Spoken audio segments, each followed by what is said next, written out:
Hello and welcome to our program Where God Weeps, a program in which we speak about the situation of the suffering and persecuted church all around the world. Today it is my great privilege to welcome His Excellency Archbishop Matthew Ndagoso, the Archbishop of Kaduna State in Nigeria. Nigeria is an economic and demographic powerhouse. With over 200 million inhabitants, Nigeria's population is expected to double to 400 million in 20 years. Religiously, the country is equally divided. 45% of the population in the north is Muslim, while 46%, principally in the south, is Christian. The African giant has been a multi-party democracy since 1999, but sadly the past decades have seen its security problems grow bigger and more complex. In 2022, Nigeria ranked 6th in the Global Terrorism Index, behind such countries as Afghanistan, Somalia, and Syria. Atrocities driven by armed groups such as Boko Haram, Islamic State West African Province, and Fulani militias are fueled by a mix of toxic motivations, including criminality, ethnicity, and Salafi jihadism. Although Muslims experience attacks, the principal targets are Christians. Kaduna State, the home of His Excellency, has not been spared. To tell us more, it is my great privilege to welcome His Excellency Archbishop Matthew Ndagoso. Thank you, Your Excellency, for being with us here today in our program. And thank you, Mark, for having me on this program. It's always my pleasure.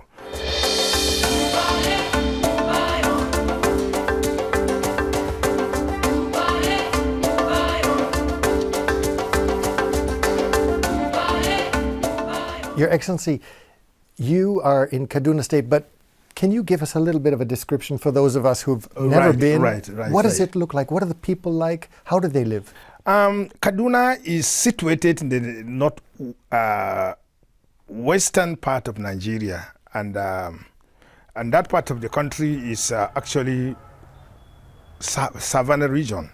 So we don't have much forest. We have shrubs, and we have So it's a part of the country that has the largest concentration of Muslims.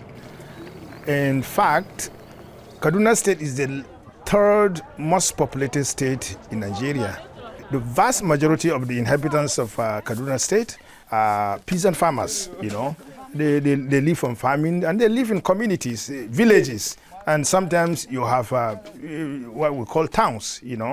And so they live there. From there, they go to their farms, and and so it's a very much an agriculturalist society. It is indeed, yes. I would say over 70%, or even not 80% of the inhabitants of Kaduna depend on agriculture.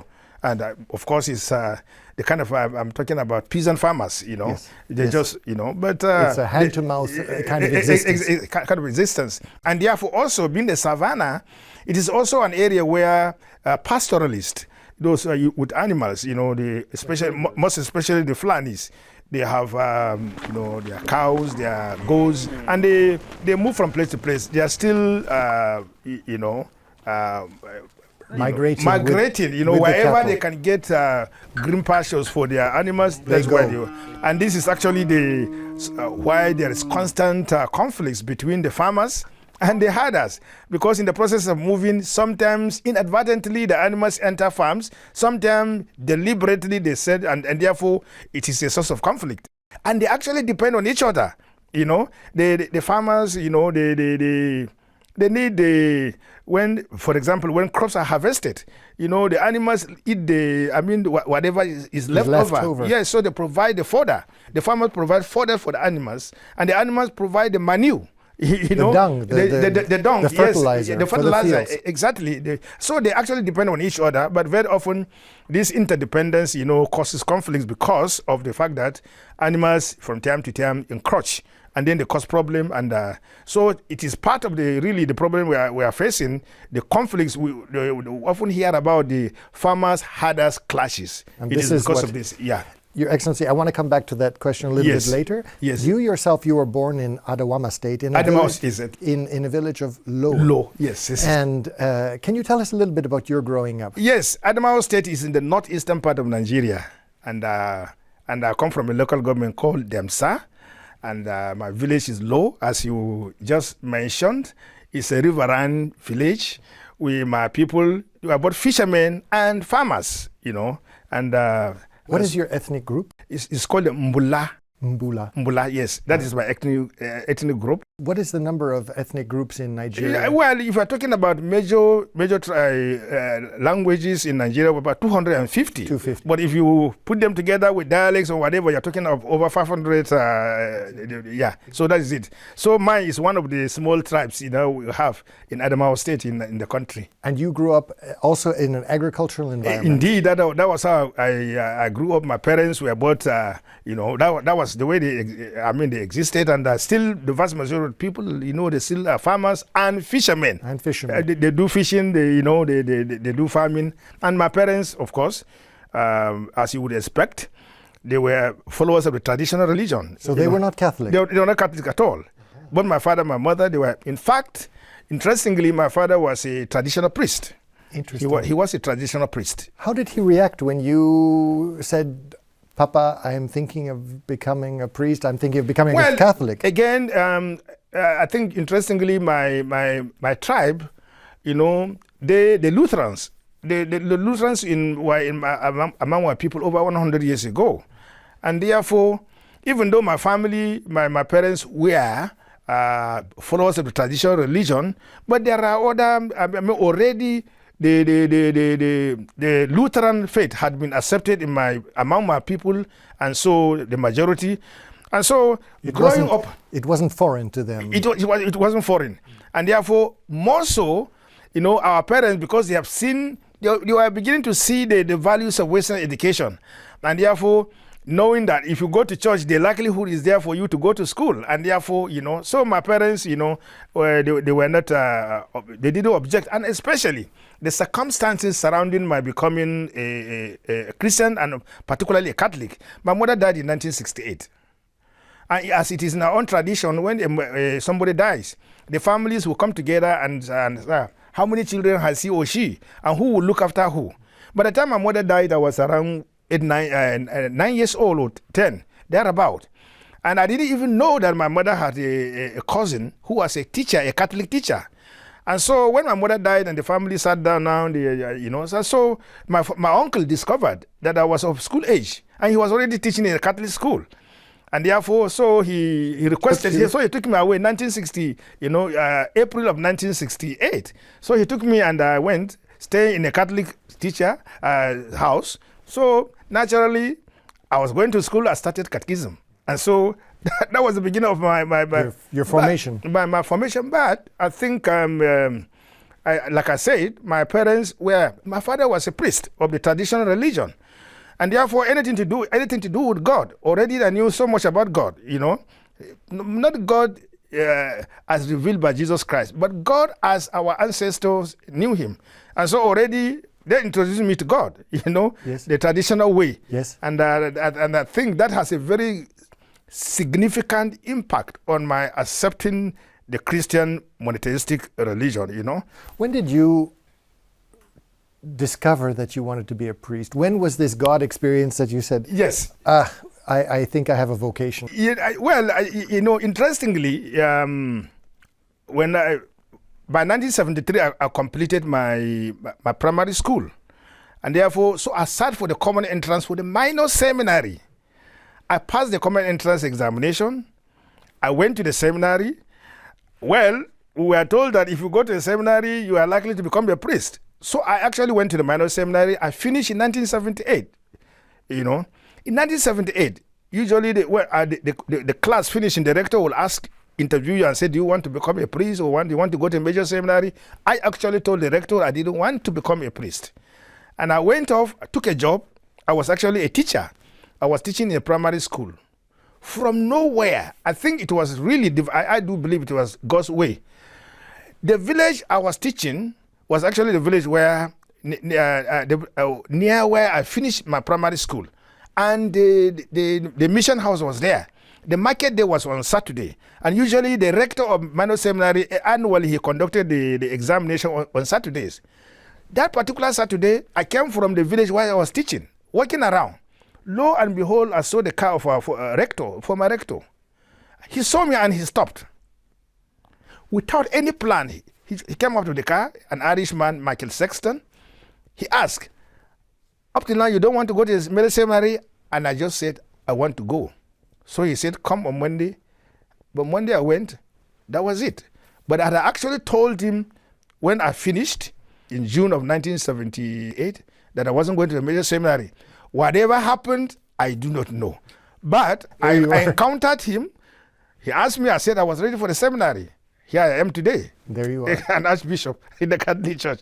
So God knows. No? Yes, he knows indeed. And that is why I always tell people that if my mother had not died the time she died, maybe I would not have become a Christian. Maybe then therefore I would not have become a Catholic, and therefore not a priest, not even to talk of being an archbishop. It's my mother's death that made my uncle to discover me. And through that discovery, I became a Catholic, I became a priest, I'm a bishop. So who says God does not work in strange ways? Doesn't he? He does. He sure. Yes. Your Excellency, you then, as a priest or as a bishop, you were then moved to Maiduguri. Yes. In fact, we have a major seminary in Kaduna. I was the first rector of that major seminary. When I was finished my studies in Rome in 1998, my bishop called me and said the bishops of Kaduna province wanted to establish a major seminary, a new one. Rome had given them the permission to start a theologate. So I was appointed a rector. So I was in Kaduna from 2000, making efforts to build a seminary, to start a seminary. And in 2001, we started the seminary, the major seminary, the Good Shepherd in Kaduna. And then I was there until 2003. Then I was appointed Bishop of Maiduguri. I went to Maiduguri. I was the Bishop of Maiduguri for 4.5 years. And then I was transferred from Maiduguri to Kaduna in 2008. Now, at this time, coming to the question of conflict and the question of Boko Haram, yes, you were moved into an environment which already at that time was dangerous. Actually, the time I moved to Maiduguri, the Boko Haram had not started.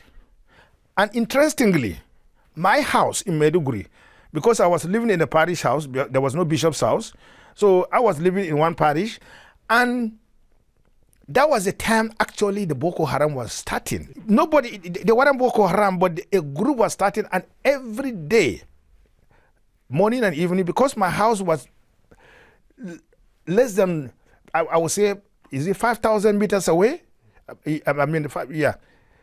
Every morning I had to pass, and I saw this thing coming. I didn't know. Anybody who had any security conscious knew that something was brewing here. What it was, nobody knew. But then in 2006, while I was already there for almost 3 years, you remember the Danish cartoons and the reactions around the world. Yes. Maiduguri was hit. Maiduguri was one of the places. And that time, my house, the bishop's house where I was living, was burned down. The church there, St. Michael, was burned down. Everything I had was destroyed in that, But your life was never at risk. It was. My saving grace at that time was that I was not at home. I had gone for a bishop's conference when this thing happened, So they were looking for you. If I were at home, I think it would have been a different story altogether. But again, God works in strange ways. I was away. They called me from away. They said, this is what has happened. I came back. I had no home. I was actually a refugee, So I had to move to the cathedral where my predecessor lived. One office, my office was my home, was everything, So I lived there until we were able to build a new bishop. So my house, my life was in danger. If I were at home, I'm sure something else would have happened. Yes. Your Excellency, just very briefly, yes. Can you describe, is the intent of Boko Haram and other groups, are they intending to change Nigeria into an Islamist state? Very clearly, when you're talking about Boko Haram or the ISWAP, that is the Islamic State of West Africa, their intention is clear, is to establish an Islamic state. No other intention. And that is why anybody who, who doesn't agree with them was an enemy, including some of the moderate Muslims who didn't, they also were attacked. They were also attacked. So clearly, Boko Haram and the Islamic State of West African province, clearly their agenda is to create an Islamic caliphate. In fact, in the heat of Boko Haram, let's say in the 2013-14, leading into 2015, I mean, the places they captured, they put their flag there, they raised their flags there, and they call it their caliphate. I mean, yeah. So like clearly, their intention was to establish an Islamic state. You were then moved to Kaduna. Yes. Now, Boko Haram is also active, but moreover, there are the challenges with the Fulani and militants and Islamic State West African Province. Now, you spoke in a conference in 2022, and you said now of your present diocese, in 50 of your parishes, priests cannot stay in their rectories. You cannot go on pastoral visits like you usually do, and priests cannot go to villages and say masses. And I can tell you, Mark, it is still the situation now. This number of parishes I'm talking about, still the priests cannot go there because, the situation actually deteriorated to the extent. As I'm talking to you, those parishes, the priests, most of them live in Kaduna, or they live with other priests where we think they are secure. Just about 3 months ago, at the beginning of this year, one of our priests who was taking refuge in one of our parishes that we thought was safe, he was actually kidnapped there, and he was about 2 months in captivity before he was released. And when his brother went to pay ransom, they took the brother, and then they released the priest. The brother is still in captivity up till now. So I think those parishes are still not functional, some completely. Just very quickly aside, the church does not pay ransom. We don't pay. It is a policy. It is a policy. Yes. But the families then pay the ransom. Well, you can't stop family members. Exactly. You can't stop, For me, it was a wise decision that the conference, it was a decision of our conference. Because when you're talking about kidnappings, it is purely a business. And therefore, the more ransom they get, the more they are encouraged to attack. Yeah, exactly. I have always given the example, if you steal a goat and you take it to the market and nobody bought it, you don't steal again. You won't, because you have no market for it. But if you steal and they buy it tomorrow, you will graduate it to even stealing a cow, because there is a market for it. What happens to the community when a priest leaves? For example, you've said now 50 priests approximately have been pulled into areas of security. Now, the villagers are suddenly left at the mercy of the Islamists and the attackers, the terrorists. Yes, what happens is that priests are targets. I mean, a priest by nature, he's a public figure. To do his own work, very often he needs a car, and sometimes even a motorbike. And therefore, I mean, these are a car in Europe, in America, is not a luxury. You need it to move around, to do mission. To do mission, and therefore, but out there, to be seen driving a car in some communities, it's a sign of affluence. It's a sign of maybe you have money. You become a target. You become a target, and therefore, given that priests have and so for their safety, they go from time to time to conduct to say masses for the people. For example, a priest has 30 outstations, mission stations. On a given Sunday, the priest can only say about 2 or at most 3 masses. What happens to you? And therefore, we have lay people who conduct services without a priest. And so that in the absence of a priest, Bible service is conducted on Sunday, whatever. In some instances, some of these lay people, faithful, they are acolytes, where there is consecrated host. They can conduct communion with us, communion service for the people. And so, anytime there is no priest, there is always a lay person who has been commissioned to conduct service for the people. And that is how the church is sustained. You mentioned at the same conference that Yes. In the last 3 years, Yes. 7 of your priests had been kidnapped and 2 had been killed. Was there one story that touched you the most deeply I tell you that I think the statistics have gone up well since that time? since that time. As I talk to you now, 8 priests kidnapped. Out of 8, 3 killed. 1, the very first priest to have been kidnapped over 4 years ago, up till now, we don't know what has become of him, whether he's dead, whether he's alive, we've not seen him, okay? So, of the 8 priests that have been kidnapped, 3 were killed, 1 still in captivity, and then 4 have been released. They have come back to ministry. But this is our life.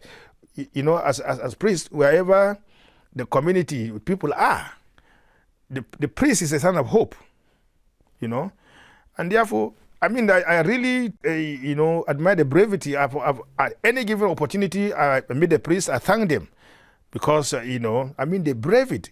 Where ordinarily even security people are afraid to go. When somebody dies, he needs to be buried.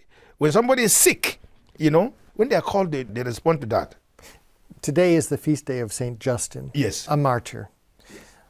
Are the priests who were killed Yeah. martyrs? I have no doubt that, you know, I mean, they're killed, you know, if you like, or they were kidnapped. Most of them were kidnapped in their rooms, taken out of the room, parish house. What are they doing in the parish house? They are there to serve the community. They are on active service. So I think in the secular world, you will say, or in the military, they will say they died on active service. They died doing their own work. And therefore, the priest is ordained to serve the community. And then he's there in that community because of the people. And therefore, if he's kidnapped or is killed, you know, as a lot of them. I think at the moment we are actually collecting data, you know, and are studying the different cases, the cases that will qualify as matters. I think we will make a proposal to the church's authority. Does this stop young men wanting to be priests? Do you see the number of vocations going down? I tell you, there is no year that we don't get over 200 applications from young men to go to the major seminary. As I'm talking to you, I have 96 major seminarians only for the Archdiocese of Kaduna who are in various stages of their own formation. Some are in the spiritual year, some are on pastoral work, some are doing their philosophy, some are doing their theology. And so if anything, this suffering, this hardship, this dangerous field of operation that our priests work in, if anything, I think people see it as a source of encouragement, and therefore many young men are coming forward in their large numbers, applying to become priests. Why? After all, it is God who calls. How can we help? Already you are helping. You are helping us, first, spiritually, praying for us. Secondly, just last November, when things were very hot, a team of ACN was in my diocese of Yola, you know, other places, you know, physically been there to see, to show practical solidarity. And more so, you help with funds. I think all I can say is, first, you are helping us, continue to help us the way you are helping us. It gives us a sense of belonging to the universal church. Last year, the Red Week, you know, for persecuted Christians. Yes, the topic was, I mean, the theme was persecuted and forgotten, you know. And I think I would like to say, I think the theme, actually, I was in France, I was in Paris, you know, I gave a talk there, and I think it applies to us very well. Because, I mean, the plight of Christians in northern Nigeria is something that goes back a long way since colonial era, you know. And very often, people do not even know what is happening, you know. And it is only when something extraordinary happened, it is only when people are massively kidnapped or massively killed. The international media speaks about you. But this thing, I mean, this goes on day in, day out. Every day. Every day it is our life. And yet, you know, so I think one of the things I admire, I mean, one of the things that ACN does for us, and I keep repeating it, is the fact that you are our megaphone. You are our mouthpiece. We've been crying. We've been talking. When we talk, nobody hears. But with your presence, you amplify our voice. You give us a platform where we can cry and people will hear our cry. If it is laughing, people will hear our laughter. And I think these are the things that I would like you to, you know, and they encourage us, they strengthen us. At least, no matter how bad the situation is, if you know, they say, a burden shared is half solved, it becomes lighter. And therefore, that we know that there are people who care. They don't only care about giving us money, but they accompany us with their prayers. They visit us in our situation, and therefore I think that really encourages us and increases us so much. And so this is the way, like I said, you've been helping us. We encourage you to continue to do the things you are doing.